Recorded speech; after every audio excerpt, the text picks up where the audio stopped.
Baik Bu, saya minta izin waktunya Bu. Pagi hari ini saya ingin mewawancara Ibu. Saya adalah mahasiswa PPG dalam jabatan angkatan kedua tahun 2023 dan kebetulan saya mahasiswa dari USK. Saya ingin mewawancara Ibu selaku sebagai kepala sekolah saya di SDN 22 Mandal. Saya minta waktunya ya Bu. Oh ya, silakan. Baiklah Bu, saya akan mewawancara Ibu menanyakan ada beberapa hal terkait dengan masalah pembelajaran di sekolah, siswa, dan model-model pembelajaran. Pertanyaan yang pertama yaitu mengenai kesulitan siswa dalam memahami soal-soal cerita dalam pembelajaran matematika. Ada dua hal yang ingin saya tanyakan. Yang pertama yaitu menurut Ibu, mengapa siswa sulit dalam memahami soal-soal cerita khususnya pada pelajaran matematika? Kalau menurut saya, anak sulit memahami soal cerita itu karena Bapak Ibu guru dalam pembelajaran belum memberikan motivasi, ya. Jadi di dalam belajar tentunya guru harus memberikan motivasi kepada peserta didik dengan menggunakan beberapa model pembelajaran yang aktif dan kreatif. Jadi dengan melihat karakteristik peserta didik dan guru juga harus melakukan pendekatan kepada siswa secara keseluruhan dan juga secara individu. Baik Bu. Nah, selanjutnya untuk pertanyaan yang kedua, bagaimana kondisi literasi dan numerasi pada pelajaran matematika khususnya saat ini menurut pemantauan Ibu saat ini? Kalau menurut saya, ya tingkat pemahaman literasi dan numerasi peserta didik itu masih rendah. Ya kenapa dibilang masih rendah? Karena itu diharapkan guru harus banyak memberikan soal-soal yang berpikir tingkat tinggi, ya, yang berhubungan dengan literasi dan numerasi. Nah, lalu guru juga peserta didik harus berdiskusi bersama-sama untuk pembahasan literasi dan numerasi. Selanjutnya apa ada lagi?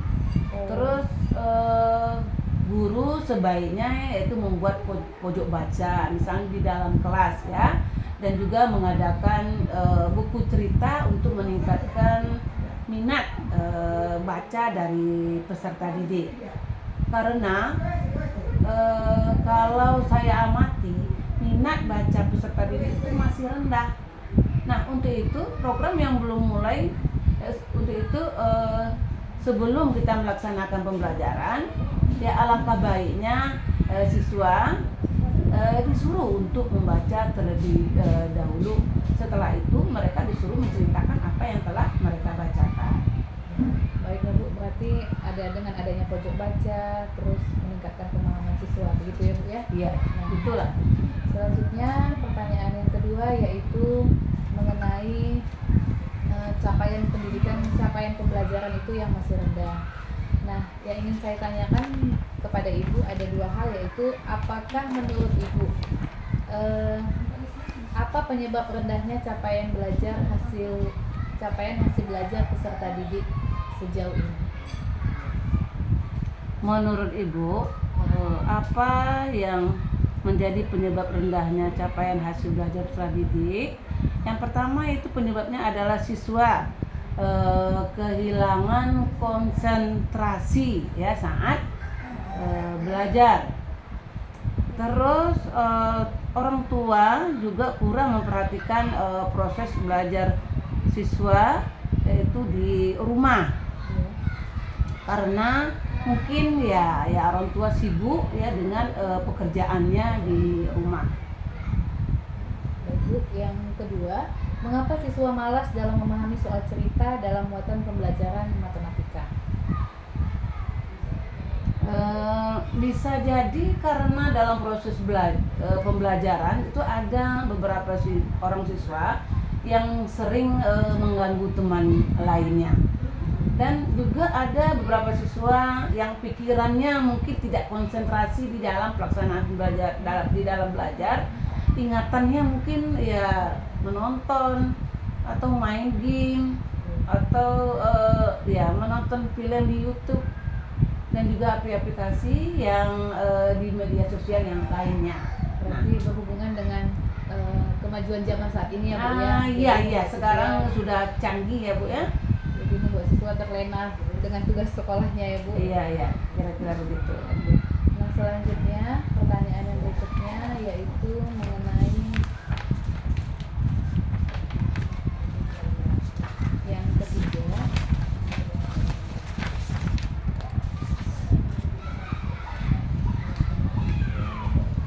Nah, ya, ini. Mengenai model-model pembelajaran yang inovatif. Ada pertanyaannya. Oh, pertanyaan ketiga ini wawancara hubungan antara guru dan orang tua. Menurut penilaian Ibu, pertanyaan ini ya. Apa yang seharusnya dilakukan guru menurut Ibu kepada orang tua apabila ada beberapa siswa yang masih kesulitan dalam hal pembelajaran?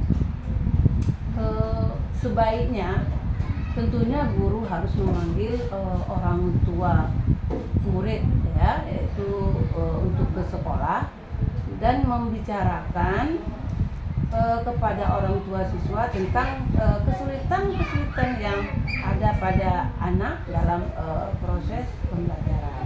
Berarti ada komunikasi antara orang tua dan Ya, ada komunikasi guru, ya. antara guru dan orang tua dan begitu juga sebaliknya ya, orang tua dan guru. yang kedua, bagaimana caranya supaya orang tua ini Bu mau bekerja sama dengan guru di sekolah supaya bisa mengatasi anaknya yang susah untuk membuat PR ini? Nah, tentunya sebagai seorang guru itu kita mengajak ya orang tua untuk mengawasi anaknya belajar di rumah. Nah, apabila ada kesulitan di dalam belajar atau di dalam mengerjakan PR-nya, nah bisa kita katakan kepada orang tua untuk menghubungi gurunya, ya, dan juga bisa kita jelaskan PR anak yang sulit tadi. Nah, itulah harus ada saling kerjasama antara guru dan orang tua murid. Berarti ada kerjasama ya Bu. Yang pertanyaan berikutnya yaitu mengenai model-model pembelajaran yang inovatif. Model-model di dalam model pembelajaran yang inovatif ini ada dua pertanyaan yang bisa saya tanyakan. Yang pertama, menurut Ibu, apa manfaat dari guru menerapkan model pembelajaran inovatif yang digunakan dalam proses pembelajaran? Misalnya pada saat Ibu supervisi, Ibu melihat guru menggunakan model pembelajaran itu. Nah, apa menurut Ibu manfaatnya bagi guru, terlebih saya? Kalau menurut Ibu, manfaat penerapan model pembelajaran yang inovatif yang digunakan dalam proses pembelajaran, yaitu model pembelajaran itu sangat ya bermanfaat atau sebagai acuan ya, atau model rancangan yang dapat digunakan pendidik pada saat kegiatan pembelajaran. Berarti acuan ya Bu? Ya, itu sebagai acuan kita di dalam pelaksanaan pembelajaran. Yang kedua, mengapa dengan menggunakan model-model pembelajaran ini bisa dikatakan sebagai strategi guru dalam mengajar? Karena dapat untuk meningkatkan motivasi belajar siswa. Ya, anak jadi lebih bersemangat dalam proses pembelajaran dan membuat anak jadi kreatif serta bernalar kritis dalam memecahkan persoalan dalam pembelajaran. Berarti motivasi ya Bu ya? Kalau saya tangkap motivasi dan kreativitasnya. Iya. Nah, pertanyaan yang berikutnya, pertanyaan yang terakhir yaitu mengenai pengoptimalan manfaatik dalam pembelajaran. Nah, ini yang sering dipermasalahkan dalam pembelajaran terkait mengenai usia ya Bu ya. Pertanyaan saya,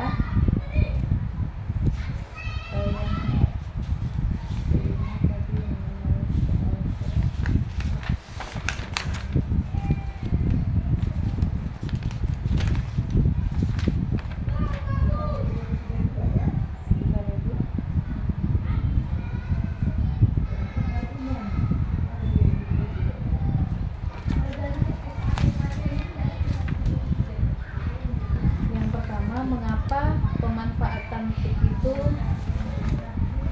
sangat penting peranannya dalam proses pembelajaran? Karena dengan memanfaatkan teknologi atau disebut dengan TIK ya, dapat membantu guru dalam proses pembelajaran. Contohnya, guru dapat menampilkan pembelajaran yang berupa video misalnya.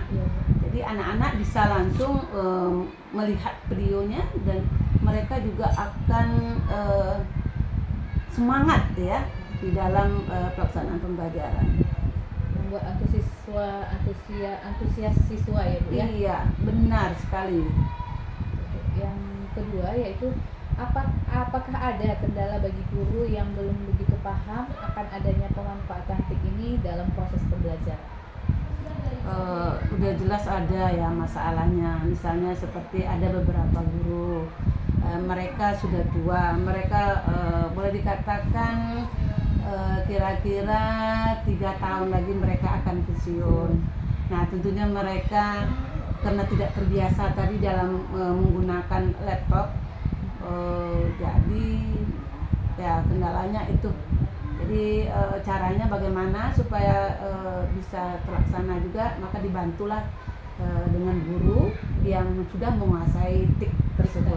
Iya. Berarti adanya kerjasama ya Bu ya? Ya adanya kerjasama antara guru ya sama-sama guru yang tidak menguasai TIK tadi. Ya. Baiklah Bu, cukup sekian pertanyaan saya. Mudah-mudahan kerjasama yang Ibu lakukan dengan saya, Ibu sudah menyediakan waktunya untuk saya melakukan wawancara. Terima kasih atas waktu Ibu. Semoga kita semua sehat selalu. Terima kasih ya Bu. Iya, sama-sama. Semoga sukses ya, berhasil. Ya, terima kasih Bu. Iya, sama-sama.